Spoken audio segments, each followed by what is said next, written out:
Assalamualaikum warahmatullahi wabarakatuh. Salam sejahtera untuk kita semuanya. Salam petani kelapa sawit Indonesia. Di sore hari ini saya jalan-jalan di kebun kelapa sawit ini yang berumur kurang lebih 6 tahunan. Seperti ini penampakannya ya. Batangnya cukup lumayan besar, kemudian buahnya juga lumayan besar-besar ya. Nah, sejak awal TBM dulu sampai hari ini kita tetap menggunakan pupuk tunggal, di mana kita memakai pupuk dolomit yang murah meriah. Kemudian yang kedua kita pakai pupuk rock fosfat untuk memenuhi kebutuhan fosfatnya yang juga murah meriah. Yang ketiga kita memakai pupuk urea, keempat kita memakai pupuk KCL, dan yang terakhir kita memakai pupuk borat. Nah, pada kesempatan kali ini sedikit kita akan menjawab sebuah pertanyaan dari sahabat kita yang bertanya dalam kolom komentar, mana yang lebih bagus antara menggunakan pupuk urea dengan pupuk amopos. Nah, perlu kita pahami sebelum saya jawab secara rinci bahwa kedua jenis pupuk ini tentu memiliki kandungan unsur hara yang berbeda. Kita bahas terlebih dahulu tentang pupuk urea.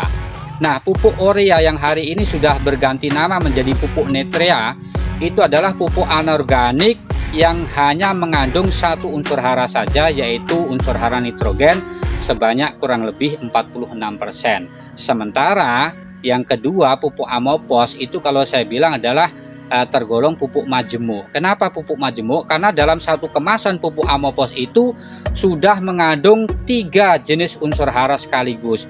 Yang pertama adalah nitrogen sebanyak 16%, kemudian yang kedua P2O5 ataupun fosfat sebanyak 20%, kemudian yang ketiga sulfur sebanyak 12%. Nah, sekarang kita bicara masalah kelebihannya. Mana yang antara urea dengan amopos.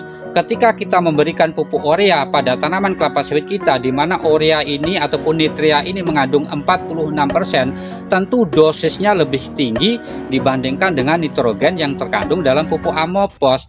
Sehingga kita ambil contoh yang mudah saja, ketika kita memberikan tanaman kelapa sawit kita sebanyak 1 kilo menggunakan pupuk nitrea, secara otomatis kita sudah memberikan unsur nitrogen sebanyak 460 gram. Sementara kalau kita memberikan pupuk amopos untuk mensuplai kebutuhan nitrogennya dalam 1 kilo itu hanya mengandung sebanyak 160 gram. Tentu kelebihannya di sini adalah lebih tinggi kandungan nitrogen pada pupuk nitrea. Nah, kemudian kelebihan dari penggunaan pupuk amopos, ketika kita memberikan tanaman kelapa sawit kita dengan menggunakan pupuk amopos, sekali tabur kita itu sudah memberikan 3 unsur hara sekaligus. Yang pertama tadi nitrogen sebanyak 16%, yang kedua P2O5 sebanyak 20%, dan yang ketiga unsur sulfur sebanyak 12%. Kemudian mana yang lebih bagus di antara keduanya? Tentu ini jawabannya juga susah karena kedua pupuk ini sama-sama bagusnya, tetapi yang perlu kita perhatikan adalah kita sesuaikan saja dengan kebutuhan pada tanaman kelapa sawit kita mana yang lebih cocok ya. Kemudian yang selanjutnya adalah perlu kita pahami bersama bahwa dalam pupuk amopos ini selain dia mengandung unsur hara yang tadi pertama nitrogen, kedua fosfat, dia juga mengandung unsur hara sulfur, di mana sulfur ini juga sangat penting sekali bagi pertumbuhan dan perkembangan tanaman kelapa sawit kita. Tetapi ketika tanah ataupun kebun kelapa sawit kita itu pH-nya ini sangat rendah sekali, artinya dalam kondisi yang terlalu masam, kemudian kita berikan sulfur di situ, maka justru sulfur ini akan memperparah keadaan kemasaman tanah pada tanaman kelapa sawit kita. Karena cocoknya kalau kita memakai pupuk sulfur itu adalah ketika kebun kelapa sawit kita itu pH-nya di atas 7 ataupun dalam keadaan tanah kita itu tanah basah.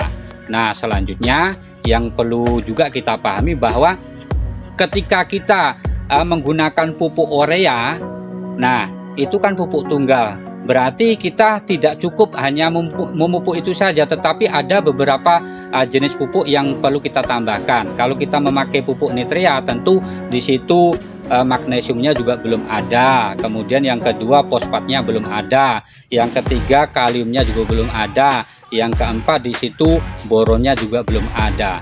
Nah, kemudian selanjutnya ketika kita memakai pupuk amopos, di situ sudah ada 3 unsur hara, berarti kita tinggal menambahkan beberapa unsur hara. Yang pertama tadi kan nitrogennya sudah ada, kemudian yang kedua fosfatnya sudah ada. Yang belum ada di situ adalah magnesium, kemudian kalium, dan yang terakhir adalah borannya. Jadi pada kesimpulannya, mana yang lebih bagus di antara keduanya? Sama-sama bagusnya, tergantung dengan kebutuhan yang wajib kita berikan pada tanaman kelapa sawit kita. Barangkali itu saja yang dapat saya sampaikan pada kesempatan kali ini. Mudah-mudahan apa yang saya sampaikan ini bermanfaat. Dan terakhir, salam petani kelapa sawit Indonesia.